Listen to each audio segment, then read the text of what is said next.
So, let's say you have a Uh-huh. child who's born with the ambiguous genitalia, and you would say, "I'm gonna say that child is non-binary as their gender." If that kid grows up and they're like 3 or 4 years old and they say, "Daddy, I'm a boy," are you gonna say, "No, you're non-binary"? That's a very good question. Yeah, because the question is like, are we Probably. defining people solely by their sexual characteristics? Would you tell your kid that, like, and you know that socially it would be easier for that child to be known as a boy? And like, are you about to tell every single person that you know, like, yeah, my child is non-binary. I only use they them pronouns because this is the freakish genital situation that they have going on.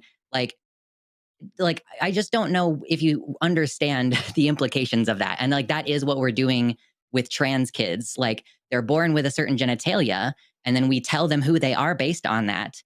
But then they decide that it's different a couple years later. So like I'm asking that question, like you are willing to accept that there is a trinary if we're basing it exclusively on sex characteristics. Basically, you're still saying sex and gender are the same thing, but I accept that it's trinary instead of binary.